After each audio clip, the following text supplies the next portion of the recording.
mère avait encore raison. L'hôpital a bien un nom depuis le 24 octobre 2014. Hôpital Le Corbusier-Firminy. Plutôt original. Firminy, ok. Mais qui est Le Corbusier et pourquoi la ville a-t-elle choisi de donner son nom à ce lieu de santé ?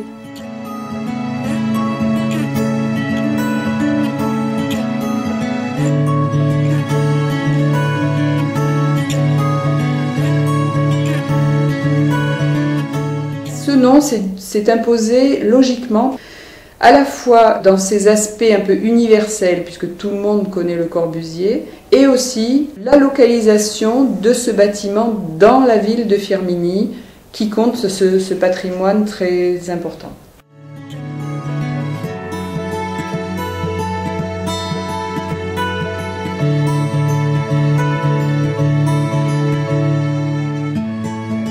Jeudi, jour de marché, grand soleil. Je vais peut-être trouver des réponses à mes questions.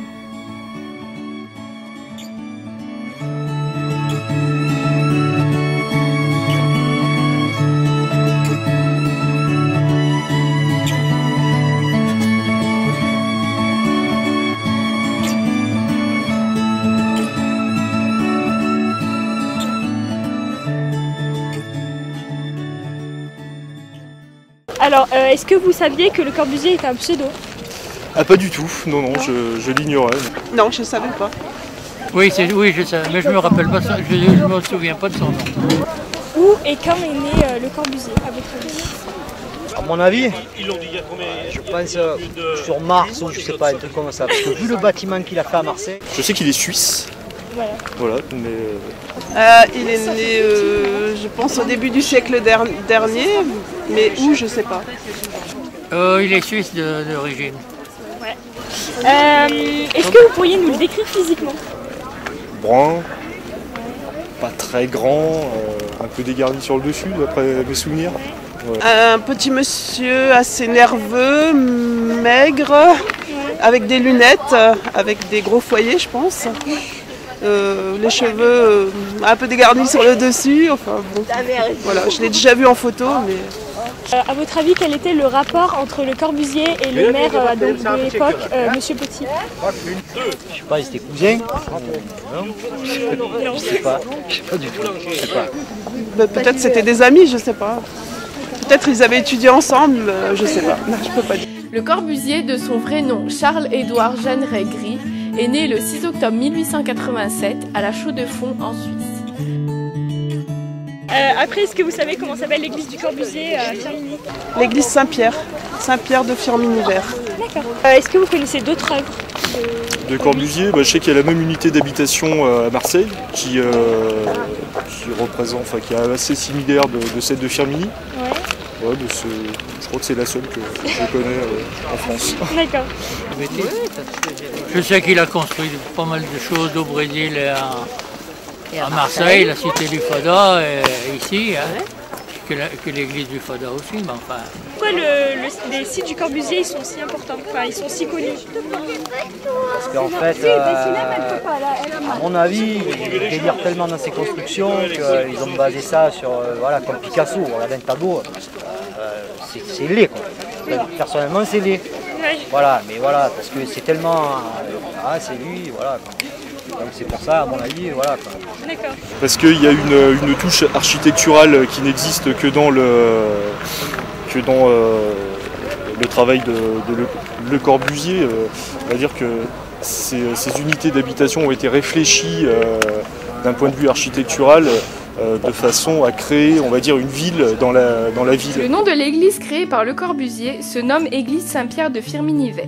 Il a aussi été à la tête d'autres projets architecturaux tels que la Cité radieuse à Marseille, le couvent de la Tourette à Évreux, les maisons La Roche et Jeanneret à Paris dans le 16e arrondissement et enfin la chapelle Notre-Dame du Haut à Ronchamp.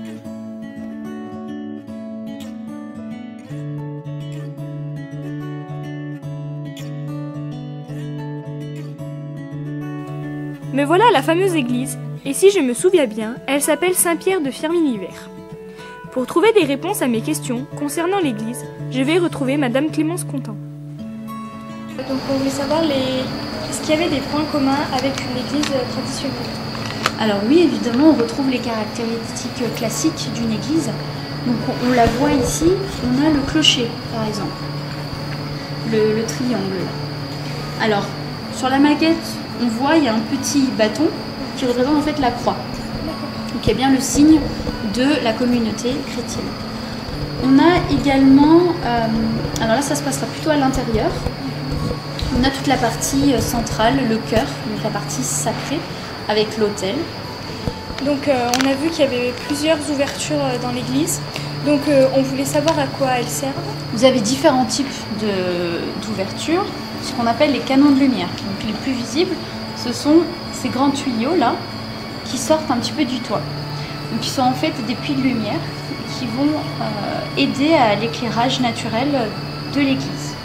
On a ensuite cette bande qui fait tout le tour de la toiture, qui a double fonction, gouttière par le dessus et puits de lumière par le dessous. Donc le Corbusier utilisait 4 couleurs systématiquement qui avaient chacune un symbole. Le rouge qui permettait de représenter l'homme avec le sang, donc qui donne la vie, et il remettait ainsi l'homme au centre de sa pensée, de sa réflexion. Il utilisait également le bleu pour représenter l'espace, l'espace en général qui nous entoure, et la mer aussi, qu'il aimait beaucoup. Le jaune représente le soleil et l'importance de la lumière dans son architecture. Et le vert, l'espace vert et le contact visuel en permanence grâce aux grandes ouvertures. Je me dirige maintenant à l'unité d'habitation Le Corbusier.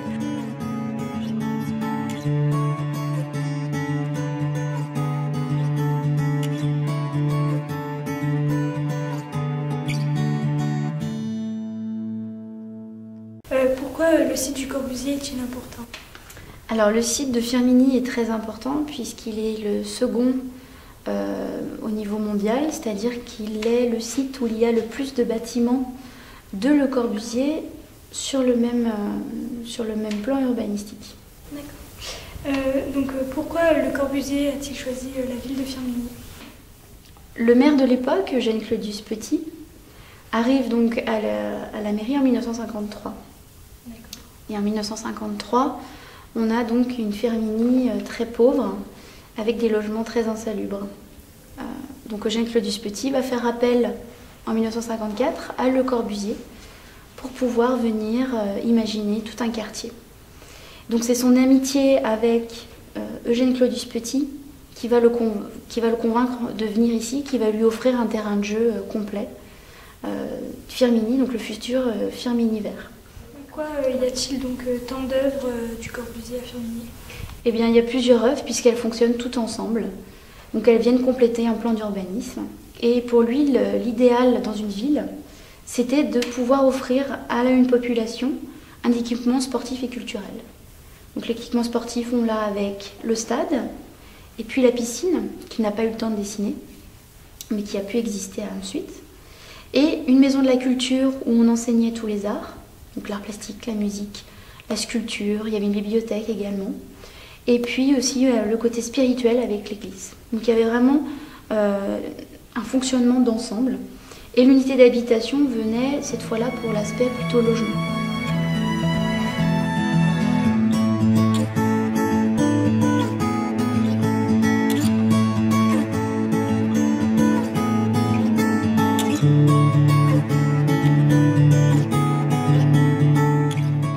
Le Corbusier a traversé les âges jusqu'à se retrouver dans nos assiettes, et son épopée n'est pas prête de s'arrêter.